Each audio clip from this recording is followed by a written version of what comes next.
In today's video, we're checking out one of the most affordable Gibson Les Pauls you can buy. This is a Gibson Les Paul Studio. Before we get into this video, a huge thank you to Sky Music for the loan of this. I don't get to keep it, no money's changed hands, and all thoughts about this will be my own. You're about to hear this in the context of a jam track, then we'll get over to some isolated tones. You're in for a treat. Have a listen to this. Here we go.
Let's take a quick look at this Gibson Les Paul up close and I'll talk about what you need to know about it. Here's Gibson Les Paul Studio up close. Now this color is called wine red. It also comes in 3 other colors, and if you want to check it out, I'll link it down in the description box below.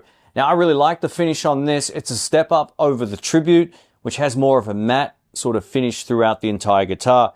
Now unlike the more expensive Gibson Les Pauls, there's no binding, right? So if you're wondering why does it look a little bit different, there's no binding anywhere on the guitar. Another feature of this guitar is the ultra modern weight relief, which means underneath the top here, there's a lot of sections routed out, which makes the guitar a lot lighter than say your standard gold top from the 50s, for example. So that's a really cool thing, especially if you're playing on your feet for more than 2 sets. Here's the headstock up close. As you can see, Les Paul Studio, and if we spin it over, we get a set of Grover tuners. When it comes to the pickups, we get a 490R in the neck and a 490T in the bridge.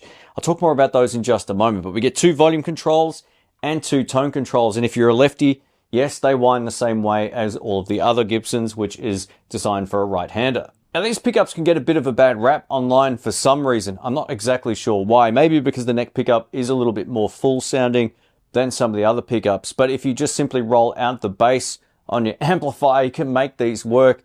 And the bridge pickup on this particular guitar, I think sounds fantastic, and I'll showcase that coming right up. We get a high gloss mahogany body and neck. The Gibson Les Paul Studio is a lot less expensive than a lot of the other models, so it's no surprise we get a gig bag instead of a hard case. But I really like this, and if you're a gigging musician, there you go. You got yourself a great gig bag. All right, let's kick it off with some clean tones, and I'm plugged into the Marshall DSL-40CR. Now, I've dialed this in a way where if I'm digging in with the volume all the way up, the clean tone's going to break up a little bit, but I want to show you some pristine clean tones just by using the volume control. So if we turn the neck pickup volume control just down to about 7, you're going to get that pristine clean. Here we go.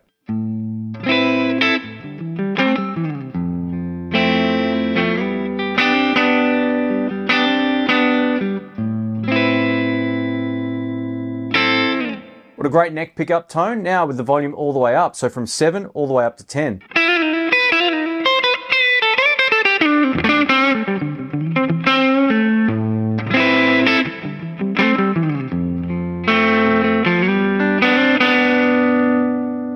Volume back down.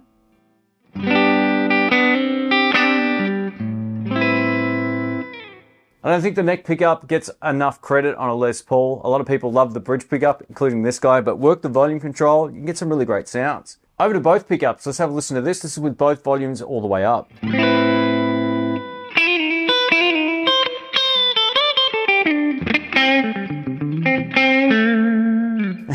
Yeah, nice and spanky. That's a really sort of great funk tone.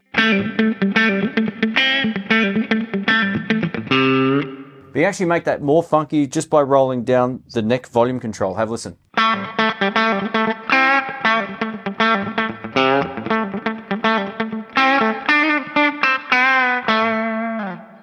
Pretty cool tone. Over to bridge pickup. Let's give this a go.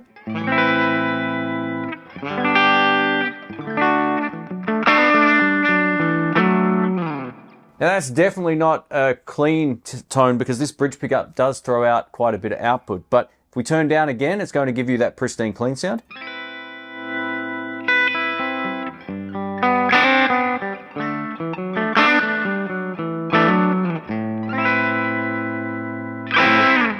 So you can work your volume control and get a lot of different sounds out of it. Now, if you like the tone control on, if you want to sort of mellow out that bridge pickup, you can do so.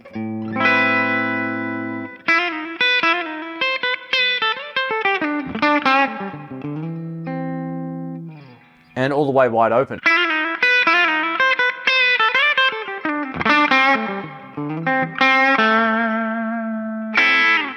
I love that bridge pickup tone. Let us know what you think. Over to the crunch channel on the amplifier now. We're going to start with the volume control down. I'll show you just how dynamic these pickups are. I've actually got a lot of gain dialed in right now, but you won't tell from the starting tone. So this is bridge pickup.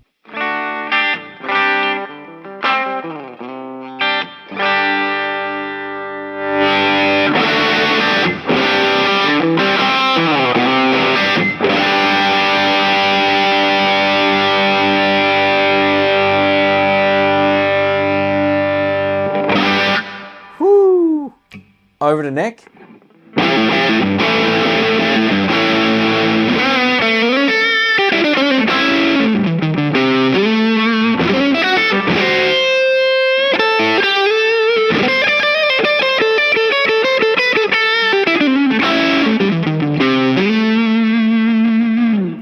Volume down.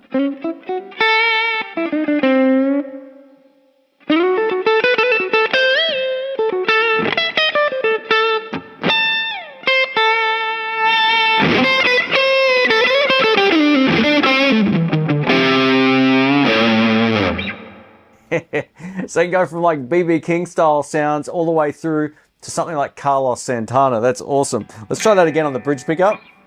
Volume down to start with.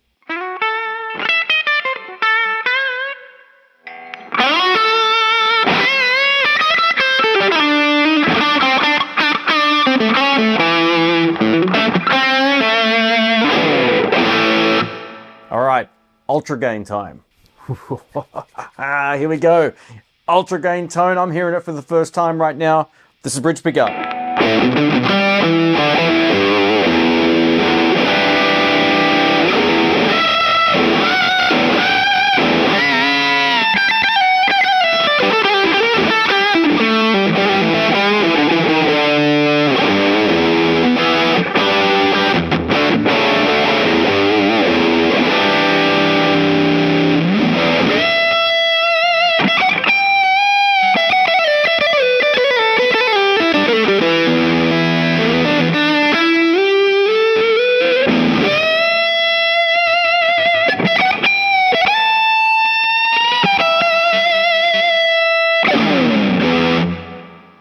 Couple of really bad bends in there, but you get the point. The tone is pretty cool. All right, let's wrap this video up. I'm going to give you my final thoughts on this Gibson Les Paul Studio. It's been ages since I've played one of these, and it really feels great in the hand. I love the bridge pickup.